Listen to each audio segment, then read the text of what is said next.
우리 이솝 이야기 많이 있는데요. 어느 날 이 메뚜기하고 하루살이가 만나서 친구가 되었습니다.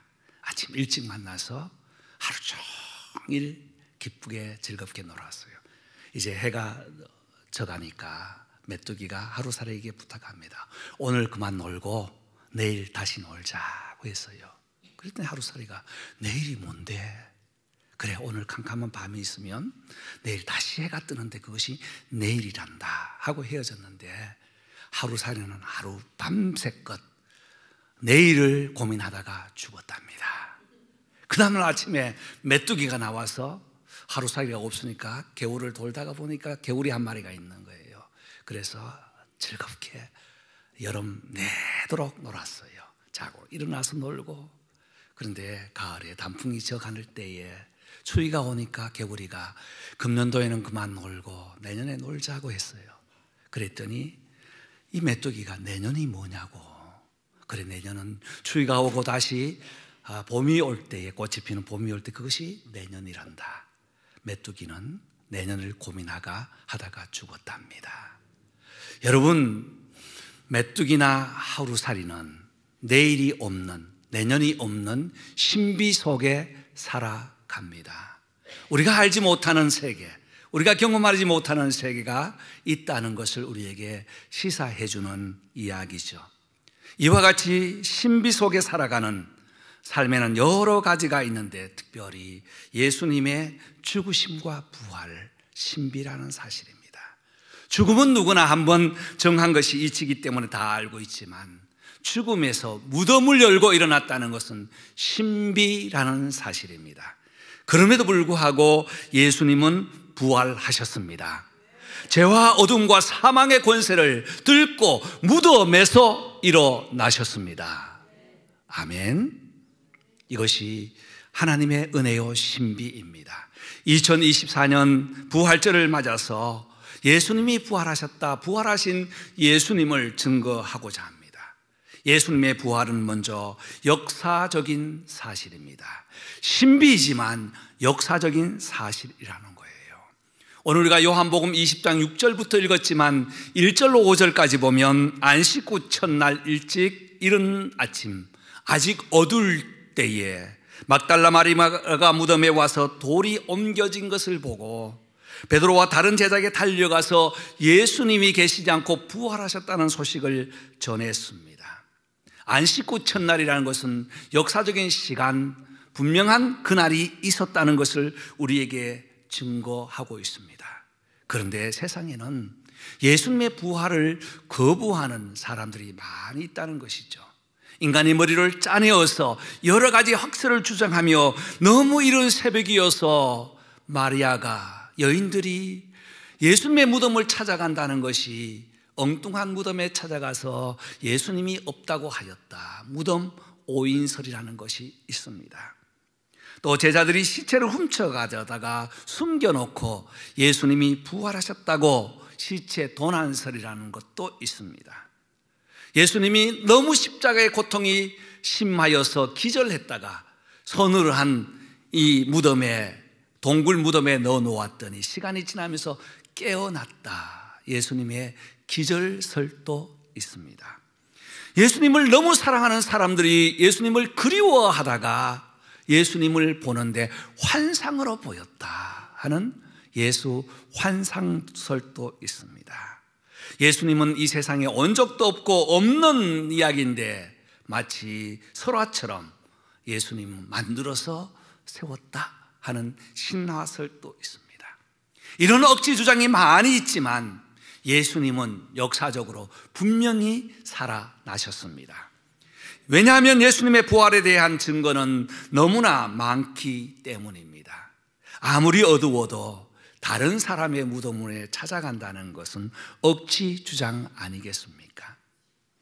또 마태복음 27장 65절에 빌라도가 파송해 놓은 경비병들이 있는데 그들이 무덤을 지키다가 예수님의 부활하는 그 장면에 어떻게 놀랐던지 다 도망하여서 예수님이 부활했다는 사실을 제사장들에게 보고했습니다. 그때 제사장들이 함께 논의했던 것은 사람을 돈 주고 매수하여서 시체를 훔쳐갔다고 소문내어라. 이 내용이 마태복음 27장 65절에 있습니다. 왜냐하면 경비병이 있으니 힘써 지키라고 했는데 돌을 임봉하고 무덤에 지켰는데 있을 수 없는 이야기를 가짜로 만들었습니다. 그리고 그들이 지킬 때에 이스라엘의 그 무덤은 한국의 무덤과 달라서 동굴을 파고 거기에 시신을 넣고 입구에 큰 돌, 최하 1.5톤 이상의 큰 돌로 굴러서 장정 몇 사람이 입구를 막는데, 로마에서 파송되고 빌라도의 군병이라면 적어도 훈련을 받은 군인들이 조를 짜서 4사람이 한 조로 3시간씩 교대로 지키고 있는 그 시체를 어떻게 훔쳐간단 말입니까? 여인들이 어떻게 그 돌을 움직일 수 있으며 한 사람으로서 꿈쩍하지 않는 그 돌이 굴러진 것은 기적입니다.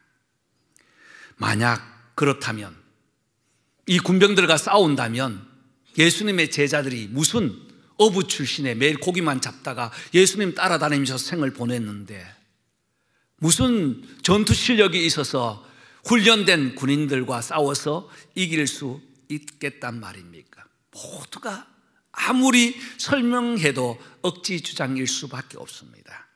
그런데 왜 예수님의 부활을 믿지 못할까요?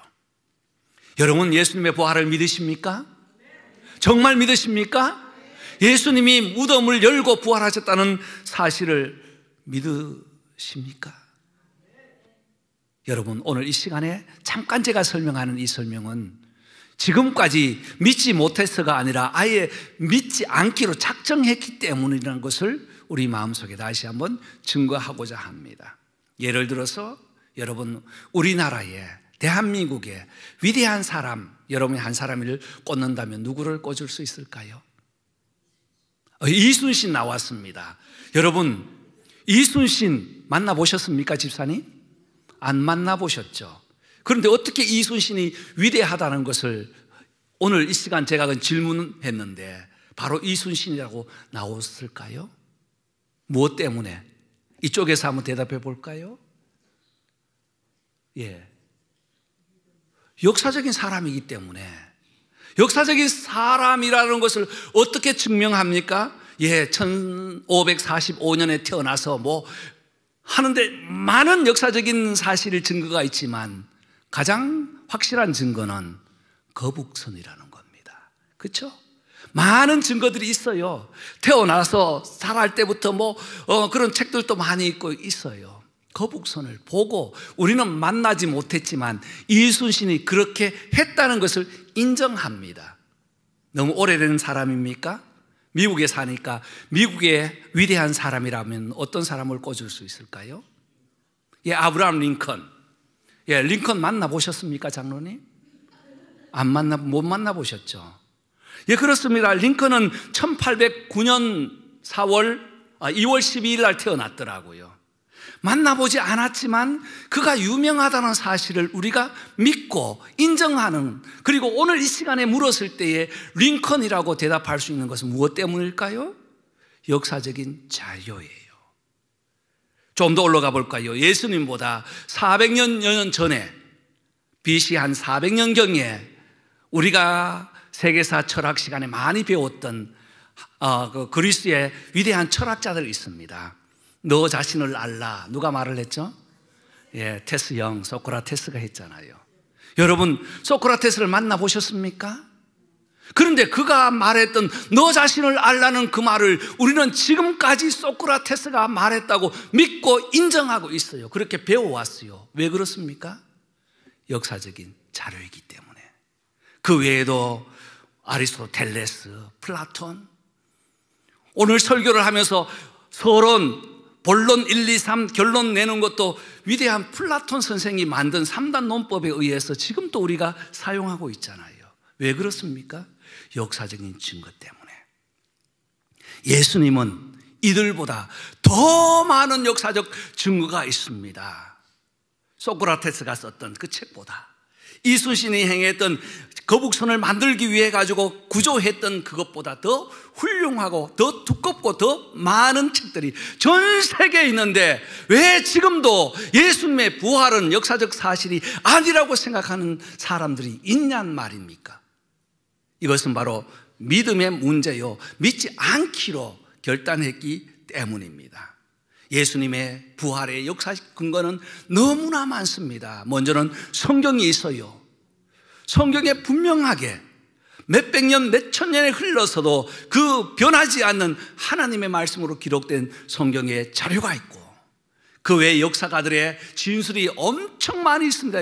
요세푸스 같은 경우에는 예수님의 부활을 이 세상에 책을 두 개도 부족할 만큼 많은 부활의 증거가 있다는 자료를 우리에게 가르쳐 주고 있습니다. 여러분, 예수님은 부활하셨습니다. 아무리 세상이 부활하지 않았다는 오인설이나 환상설을 주장하고 아무리 많은 증거를 가져와도 이 증거에 반박할 수 있는 역사적인 자료는 하나님께서 성령으로 우리에게 주신 하나님의 말씀이 있다는 사실입니다. 2024년 저와 여러분에게 다시 부활절을 맞으면서 예수님이 부활하셨다는 사실을 내 마음속에 고이 간직하는 저와 여러분 되시기를 바랍니다. 두 번째, 부활은 성도들에게 믿음의 큰 확신을 가져다 줍니다. 요한복음 20장 6절로 8절까지 보면 시몬 베드로는 따라와서 무덤에 들어가 보니 세마포가 놓였고 또 머리에 쌌던 수건은 세마포와 함께 놓이지 않고 딴 곳에 쌌던 대로 놓여 있더라. 그때야 무덤에 먼저 갔던 다른 제자도 들어가 보고 믿더라. 여러분, 당시에는 예수님의 부활, 제자들도 긴가민가 했던 것 같아요. 그런데 무덤에 가보았던 제자들은 무덤에 객혀있는 세마포를 보고 부활하셨다는 사실을 믿었습니다. 먼저 예수님께서는 자신이 부활하신다는 사실을 여러 차례 말씀을 하셨습니다. 우리가 오늘 암송했던 나는 부활이요 생명이니 나를 믿는 자는 죽어도 살겠고 무릇 살아서 나를 믿는 자는 영원히 죽지 아니하리니 내가 이것을 믿느냐? 물으셨던 우리 주님, 마리아에게 동생 오빠의 나사로의 죽음 앞에 슬퍼하는 마리아와 마르다에게 물었던 질문이기도 합니다. 예수님 무엇라고요? 부활이라고 하셨어요. I am the resurrection. 나는 부활이라고 했습니다. 부활하신 예수님의 빈 무덤에 갔던 여인들, 다른 성경에 보면 근심하였다고 했어요. 무덤을 보지 않고 말씀을 들었지만 근심하고 있는 그들에게 찬란한 옷을 입고 두 천사가, 하나는 예수님이 누이셨던 머리맡에, 한 천사는 발끝에 있으면서 여자여 왜 우느냐? 누가복음 24장 6절에 물었습니다. 어찌 살아있는 자를 죽은 자 가운데서 찾느냐? 그는 여기 계시지 않고 살아나셨느니라. 천사가 먼저 여인들에게 전했던 소식입니다. 그리고 나서 갈릴리에 계실 때 너에게 하셨던 말씀을 기억해 보아라고 했어요. 기억해 봅시다. 예수님께서 가이사라 빌립보에서 제자들에게 사람들이 나를 누구냐고 하더냐고 질문했습니다. 더러는 세례 요한 엘리야 했는데 베드로에게 너는 나를 누구라고 하느냐? 주는 그리스도여시오 살아계신 하나님의 아들. 이 말씀을 마치시고 마태복음 16장 21절에 제3일에 살아나야 할 것을 제자들에게 나타내시니 제3일에 다시 살 것을 말씀하셨습니다. 그리고 나서 얼마 후에 마태복음 17장 22절 갈릴리에 모일 때에 예수께서 제자들에게 이르시되 인자가 장차 사람들의 손에 넘겨져 죽임을 당하고 제3일에 살아나리라. 할렐루야. 예수님께서는 살아나리라는 말씀을 미리 말씀하셨습니다. 그때에 제자들이 매우 근심했어요. 베드로는 그럴 수 없습니다. 주님이 고난받는다면 나는 끝까지 가겠습니다. 내가 고난받겠습니다. 그러다가 예수님 재판받을 때에 부인해버렸지 않습니까? 제자들과 여인이 생각했습니다. 갈릴리에서 하신 말씀, 그 말씀을 생각해 보니까 그렇지, 맞아, 예수께서 살아나신다고 하셨지 라고 믿으면 얼마나 좋겠어요. 그런데 그때까지 긴가민가 하다가 빈 무덤을 보고 난 다음에 갈릴리에서 하신 말씀이 생각나서 예수님이 살았다고 여인과 마리아는 나가서 외쳤습니다. 빈 무덤을 가장 먼저 보았던 여인들이 얼마나 당황했겠습니까? 기뻤습니다. 맞아, 예수님이 부활하셨어, 맞지, 그래, 맞아 하고 달려갔습니다. 제자들에게 달려갔습니다. 제자들의 반응을 보십시오. 두렵고 떨리는 마음으로 달려가서 확인한 이후에 예수님이 부활하셨다고 선포했습니다. 여러분, 무덤은 확실한 증거입니다. 빈 무덤은 부활하신 예수님의 확실한 증거입니다. 그 위에 예수님께서 여러 차례 찾아오셨습니다. 어느 날 도마가 없을 때에 내가 부활하신 예수님이 제자들에게 왔더니 제자들이 도마에게 우리가 주님을 만났다. 도마가 뭐라고 합니까? 나는 손과 발의 못자국, 옆구리의 창자국을 확인해 보지 않고는 믿지 못하겠다고 했어요. 이것까지 아신 주님께서는 요한복음 20장 29절에 너가 다음에 오셔서 너가 본고로 나를 믿느냐? 보지 않고 믿는 자는 복이 있다고 했습니다. 여러분, 지금 우리는 보지 않고 믿어요. 더 복된 성도인 줄 믿습니다. 여인보다, 제자들보다 더 복된 성도가 바로 오늘 2000년 이후에 예수님이 부활하셨다는 사실을 믿는 저와 여러분인 줄 믿습니다. 그래서 예수님의 부활은 성도의 믿음의 확신을 가져다 줍니다. 이 확신을 갖는 저와 여러분 되시기를 주님의 이름으로 축복합니다. 세 번째는 부활은 성도들에게 사명을 회복시켜 줍니다. 9절과 10절 보면 9절은 요한복음에는 갈로가 되어 있습니다. 다른 성경, 다른 번역에는 없다는 의미이죠. 그들은 성경에 그가 죽은 자 가운데서 다시 살아나야 하리라는 말씀을 아직 알지 못하더라. 10절, 이에 두 제자가 자기들의 집으로 돌아가니라. 무덤을 보고 왜 집으로 돌아갔을까요? 이제 예수님의 부활을 증거하기 위해서 그들은 무덤을 보고 다시 일상으로 갔지만 일상까지 찾아오신 주님은 갈릴리에서 다시 만나자고 말씀하시면서 갈릴리에서 만나셨습니다. 그들이 집에 갔다가 베드로가 나는 고기 잡으러 간다고 갈릴리로 갔지요. 그런데 마리아는 떠날 수 없었어요. 11절 이하에 보면 마리아는 무덤을 떠날 수 없어 무덤 밖에서 울고 있습니다. 그런데 무덤 안을 들여다보니 천사가 있었어요. 마리아여, 왜 우느냐? 주님 어디 계세요? 어디 계세요? 마리아에게 찾아오셨던 주님. 그리고 나서 마지막 마리아에게 말씀을 하셨어요. 요한복음 20장 17절에 나는 아직 아버지께로 가지 않았지만 내가 곧 간다. 그러니까 너는 형제들에게 가서 나의 하나님, 너의 하나님 아버지께로 간다는 말을 전하라는 사명을 주었습니다.